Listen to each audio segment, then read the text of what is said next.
وحنا وجنال كدد وينها سبسكرايب صار أو كوسوبير. السلام عليكم ورحمة الله تعالى وبركاته. داود الكسر وهذا مقال كينا مانتا. داود يا الجودهان مقال كينا مانتا وحوكو سابسين يهي. الرمها مأسونية ده أم بقول ياها شيادين تلاشى قيستا. سيجارة وحنا أدور استاجدونا قصة نين فنان وبلوجي نلوشي سحيسة وقبع عني مذا. يونو فنكي سدا فهدوني ده جارسيو. يرنتي دعدو دو عجائب بدن أو كرر عضي. قليه وصلها فرحات يهرمر أيات كلو كل مدونتها. سيجارة وحنا أسيدور استاجدونا أينو فلانقين دونا هيس ونكني فنان كاهي كسو ساري. دعددي iyo taariikhdii madoobeyd ee ka raacday ku biiridiisa qolyaha maasuuniyada fikradda guud ee qolyahani waa qolyo shaydaamada caabuda diintooda ayaaba ah in shaydaanka la caabudo waana qolyo isla yaab badan diintooda u faafiya hamigooduna waxa uu yahay in ay dunida qabsadaan isla mar ahaantaana ay fikradoodu ka shaqeyso dunida cirif ilaa iyo cirif ha noqoto inay dadka maran habaabiyaan oo ay fikradooda ku shubaan iyo inay sidoo kale ka faa'iideystaan oo dhaqaale ka sameeyaan inta badan markay fikradooda faafinayaan waxa ay dadka ka soo maraan dhinaca isleeyihiin shacabku isha ayay ku hayaan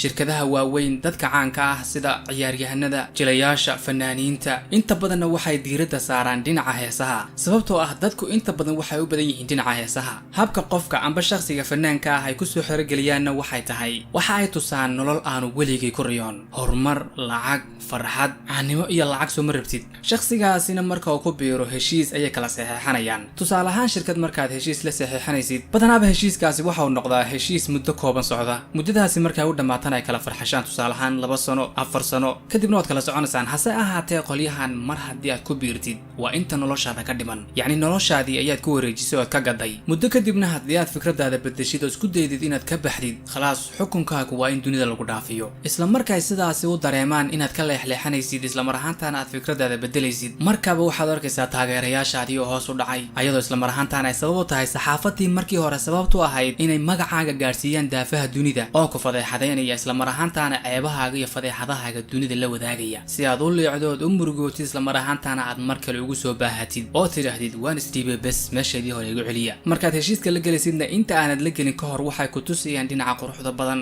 caanimada horumarkaad gaari doontid hase ahaatee dhinaca madow ay kaa qarinayaan tusaale ahaan ninka fanaankaahina markuu ku biiro markaba waxa uu is arkayaa asagoo horumar gaadhay ninkii dhannaa ay muddada intaa lag soo heesayeen heesihiisa la aqoon laba heesood u qaado ayaa heesihiisu waxay ku gaadhayaan dunida cirif ilaa iyo cirif sababtuna waxay tahay waa sida record labelska oo kale yacni shirkadaha fanaaniinta heshiiska la saxeexda adug shakhsi baad tahay way adag tahay inaad codkaaga daafaha dunida aad gaarsiisid hase ahaatee iyagu maadaama ay yihiin dad xidhi dhalada tviyada shirkadaha waaweyn waxay ka caawinayaan dhinaca baahinta inay kuu suurta galaan inuu codkaaga iyo horumarkaagii u gaadho meeshii aad rabtay ninka fanaanka ah ee markaasi ku soo biiray waxay u suurta galinayaan si uu daafaha dunida codkiisu u gaadho inuu heesa la qaado fanaaniin kale oo caan ah balse ayaga heshiis la saxeexday asaga laftiisa ayagu gacanta ku hayaan yacni cajaa'ib ayay kula noqonaysaa nin fanaan oo shaashadoon ka daawan jirtay oo si kadisa lagu yidhaahdo hees baad la qaadaysaa hase ahaatee qof waliba oo yidhaahda waan jecelahay waan ku biirayaa ma qaataan ee waxay qaataan oo kaliya shakhsi hibaale ay hubaan inay ka faa'iidayaan sida ciyaariyaan xariifa fanaan cod macaan yacni qof ay isleeyihiin kuma khasaaraysaan hase ahaatee qofkaasi ugu dambayn waxa uu ku baraarugaa in uu ku nool yahay nolol aanu asagu lahayn yacni inuu yahay kaliya sidii geemtoo kale arrimahana marar badan waynu maqalay sida fanaaniin markoodii hore ku soo caan baxay ficilada shaydaannimada iyo inay heesahooda ka dhex muuqdaan calaamadaha ma'suuniyadu oo markii dambe isku dayay inay ka baxaan caqdigii iyo heshiiskii ay isku ogaayeen balse markii ay isku dayeen inay ka baxaan heshiiska la maqlay waa la dilay ambabase way dhinteen ambabase sumcadoodii ayaa baabaaday oo ummadii oo dhan ayaa nacday waana dhacdada qabsatay ninkani fanaanka ah aynu maanta barnaamijkeena kusoo qaadanay ninkani fanaanka ah aynu maanta ka hadlayno waxa lagu magacaabaa Gims waa fanaan Faransiis oo aad caan u ah cod cajiib ahna ilaahay u dhaliyay qisada ninkani sidan ayay ku bilaabmataa waa nin loo soo amaanay oo la yidhi horumar ayay ku gaarsiinayaan qolyaha ma'suuniyadu deetana adigu meeshan ayay ku ballamayaan isla mar ahaantaana ugu yimaadaa sida muuqaalka ka muuqatana waxaa garab fadhiya rag xidhan dhar isku wada mid isla mar ahaantaana ka tirsan shirkadda amaba se la odhan karo waa kuwa ayaga laftoodu u baahan inay heshiis la galaan ma'suuniyiinta balse maadaama ay si gaara fanaaniinta ay diiradda u saaraan asagu waxa uu xidhan yahay dhar ka duwan kuwan kale waxa u timaada oo kaxaysa gabadh soo jiidashada oo u shaqaysa shirkadda gabadhana haddii aad indhaheeda u fiirsato indhaheedu ma wacna yacni waa gabadh loogu talagalay hawshan inay qabato deetana ninka faracaasi madaxda ka ah ayaa waxa uu ku soo dhaweeyaa dhoolla cadayn iyo farxad fadhiga ayuu uga kacayo waxa uu ku soo dhaweeyaa dhoolla cadayn iyo farxad dhoolla cadayntani iyo fadhigani looga kacay sida cajiibka loo soo dhaweynayana waa mid loogu talagalay in fanaanka qalbigiisa lagu hanto isla mar ahaantaana uu warqada heshiiska saxeexo asagoon aad u akhrin isla mar ahaantaana aan u fiirsan waxa gudaha ku qoran miiskani ay ku wada hadlayaan ee heshiiska ku wada saxeexanayaanna haddii aad u fiirsatid gidaarada waxaa ku dhadhejisan oo ka muuqata calaamadaha ma'suuniyada ambaba se illuminati marka uu ninka mas-uulka ay u sharaxo isla mar ahaantaana ay saf kartaan waxa uu soo dhigaa warqadii heshiiska isla mar ahaantaana waxa uu raacayaa uu soo dhiibaa mindi yar oo loo dhiibo shakhsi waliba oo ku soo biira qolyaha ma'suuniyada mindidani yar jirkiisa ayuu ku jeexayaa isla mar ahaantaana dhiiggiisa ayaa uu warqada ku saxeexayaa waana arrin ay caan ku yihiin qolyahani warqadanna haddii aad u fiirsatid sidoo kale calaamadii waa ay ka muuqataa xataa koodhkani uu xidhan yahay waxaa ka muuqata mid ka mid a calaamadaha ma'suuniyada heshiiskaasi kadib ninkii waxa uu horumar ballaadhan ka gaadhay dhinaca fanka riyooyin fara badan uu lahaa ayaa u dhawoobay dhaldhalaalkii adduunyo iyo quruxdii uu ku riyoon jiray ayuu madaxa la galay fanaaniin uu shaashadoon ka daawan jiray ayuu la heesay faransiisko keliya maahee waxa uu noqday mid ka mid a fanaaniinta dunida ugu caansan hase ahaatee muddo kadib ninkii waxa uu ogaaday inuu ku jiro nolol aan dhab ahayn oo mala awaal ah waxa uu dareemay inuu yahay qof aan shakhsiyadba lahayn oo sidii boombalada hadba dhinacii la doono loo wadwado inkasta uu shaashada horteeda farxad ku muujin jiray dunida oo dhanna laga yaqaanay in badan oo dadka ka mid ahayna ay ku riyoodaan inay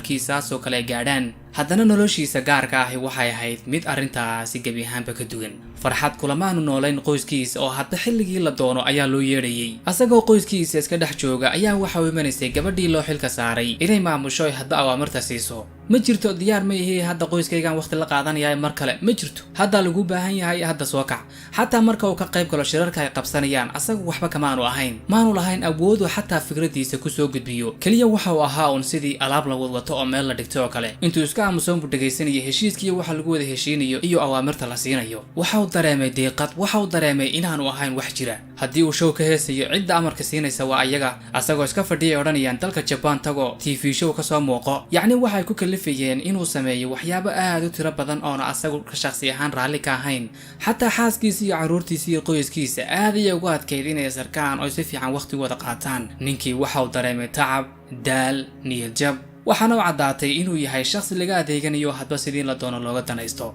dhinaca kalena qolyihii aad ayay uga faa'iideen oo heesihiisu waxay ahaayeen kuwo si xawli oo gadma markii uu dareemay inaanay siinin haba yaraatee wax ixtiraam iyo xushmad ah waxa uu go'aan ku gaadhay inuu isbedelo isla mar ahaantaana ilaahay u toobad keeno qoladii waxay arkeen ninkii oo isbedelay isla mar ahaantaana ka cagajiidaya hawsha ay u dirsadaan xisaabaha uu ku leeyahay barahiisa bulshadana uu soo gelinayay waxyaabo aanay raalli ka ahayn sida asagoo akhrinaya qur-aanka hadallo ka muuqata inay qolyaha ma'suuniyada lid ku tahay yacni sidii qof ka sii jeeda oo raba inuu heshiiskii uu la galay ka baxo لقد حق القول على أكثرهم فهم لا يؤمنون إنا جعلنا في أعناقهم أغلالا فهي إلى الأذقان فهم مقمحون وجعلنا من بين أيديهم سدا ومن خلفهم سدا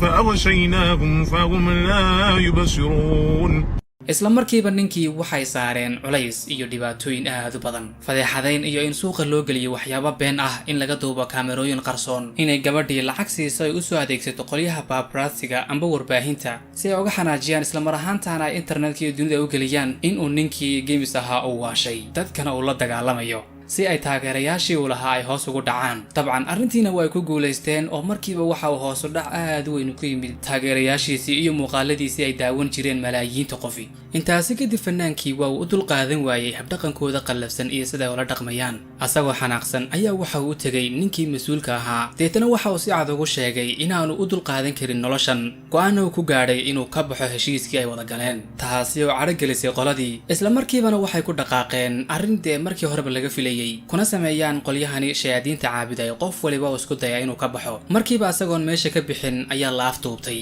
waxay geeyeen goob magaalada ka baxsan oo ku taalla gudaha buuraha waana goob lagu talagalay qof waliba oo isku daya inuu ka baxo heshiiskii uu la galay qolyahani shayaadiinta caabuday ma'suuniyada in ay geeyaan isla mar ahaantaana ay shaydaanka ugu sameeyaan qurbaan yacni dhiigdaadin ayaa la sameynayaa oo shaydaanka ayaa qofkaasi lagu gowracayaa halkaas waa duco laga ducaysanayo shaydaanka hase ahaatee in badan oo ka mid a shaqaalaha ka howlgala howlgala ee qolyahani u shaqeeya waa kuwo niyadda ka neceb isla mar ahaantaana aan raalli ka ahayn loona soo marin habaabiye sida ninkani oo kale loo soo dhacay. nasiib wanaag markii la xidhay ee la jiifiyey meeshii loogu talagalay in lagu gowraco ayaa dadkii waxa ku dhex jiray qolo ayaga laftooda ka tirsan oo ma'suuniyada balse niyadda aan raalli kaga ahayn oo asaga saaxiib la ahaa. qofkani oo sii ogaa hawsha lagu samayn doono ayaa markii la soo afduubtay waxa uu la xidhiidhay xaaskiisa isla mar ahaantaana uu ku ballamiyey meesha lagu gowrici doono. asaguna waxa uu hoosta ku soo qarsaday mindi si hoos oon loo dareemayn ayaa waxa uu ka jarjaray xadhkii lagu xidhay. deetana ninkii fanaanka ahaa ayaa meeshii ka kacay oo baxsaday waxa uuna fuulay uu ku baxsaday mooto uu sii diyaariyey ninkii saaxiibkii ahaa. markiibana waxa uu gaadhay xaaskiisa oo gaari wadatay oo waddada kusii sugaysay